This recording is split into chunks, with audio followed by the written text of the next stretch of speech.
So you've got somebody across from you who's just all over the place with these kicks. They're just blasting them in nonstop, and you're going, how do I deal with this? Today I'm gonna give you 4 ways to stop struggling against a kicker.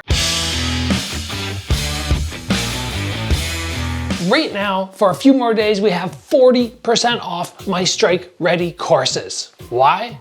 Because I just turned 40.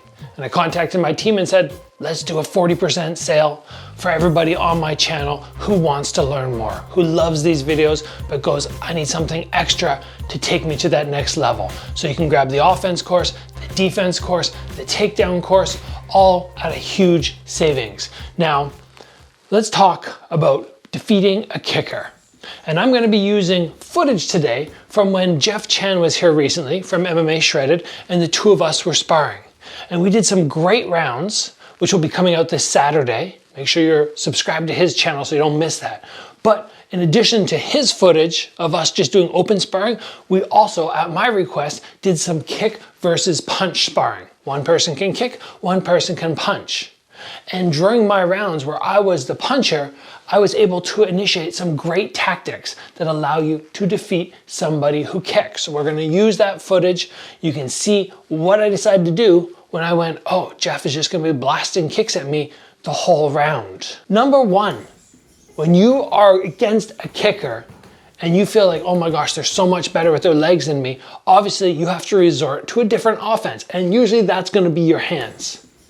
When you're utilizing your hands versus their kicks, you need to crowd them, but you can't be too close.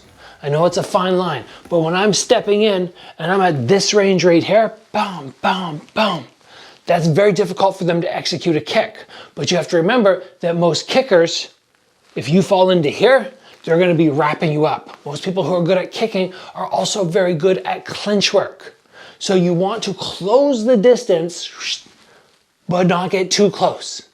And this is something which I'm going to be covering at some point in an upcoming course. Where we're going to talk about understanding perfect distance because it is so important. But to summarize, you have to crowd them. If you just stand your ground, like just outside kicking range, and you just kind of bounce around and kind of wait and wait, oh man, they're going to eat you up. You've got to have that bounce from the outside and then that forwards pressure, making them back up, because kicking backwards is never as effective as being stationary and driving your weight into the kick. When you can drive your weight into the kick, you're so much more powerful than backing up and trying to throw that leg. Strategy number 2 is to utilize your footwork to make them miss. Now that might seem like, oh yeah, of course, Gabriel, but I want to touch on it in a little bit more detail. What happens very often when we have somebody in front of us who is actively kicking a lot, we go, okay, I'm gonna take a kick and I'm gonna have to block most of them. I'm gonna have to try and catch, then to close the distance. And yes, those are great ideas.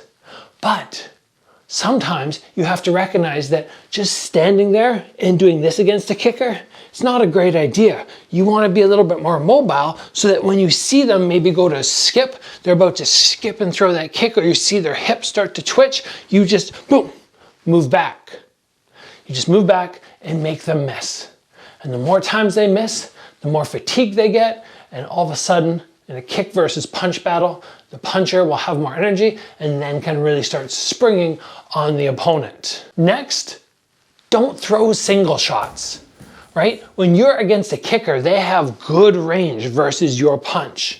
So it takes extra work for you to get in past those legs. If you do all of that and then you throw one shot and you exit, you're right back to this point again where I'm going, oh, now I have to deal with the teep, or I have to deal with the round kicks, high or low, and then I get back in, single shot, and then they throw back at me again. No. You're gonna see a clip here of me moving in on Jeff and unleashing a whole massive amount of punches. And you see how it's hard for him to find the counter. But you will also see this clip of me throwing a single shot and then he counters with the kick. And then I have to reset.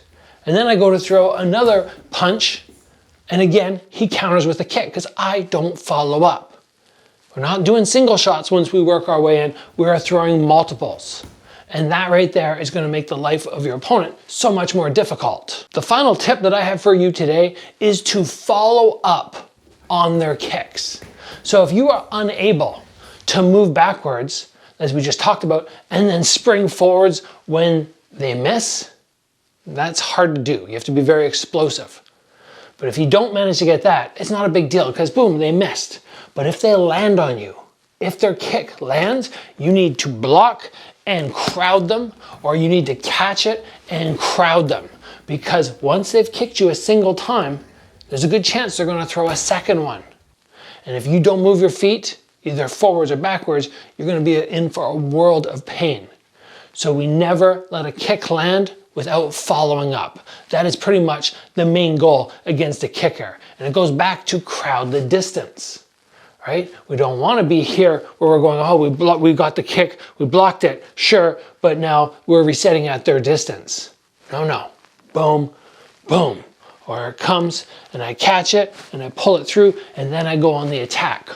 All these tactics are gonna help you so much in defeating the kicker. Now, there are so many more things you can do against somebody who's always blasting those legs out. But today, I just focused on strategies I utilize against Jeff because I wanted to point out to you how important it is to do this kick versus punch sparring. And you can make it so much more dynamic in the sense you involve the clinch in it, you get sweeps and throws happening. For him and I, we were mostly focusing on he's doing kicks and I'm doing punches. And there wasn't too much else happening in that opening round, but it's still great training. So add it, guys, to whatever you're doing at the gym and you will feel your weaknesses being exposed, but then building upon them and getting so much better. Thanks for joining, everybody. I'll see you back here very soon.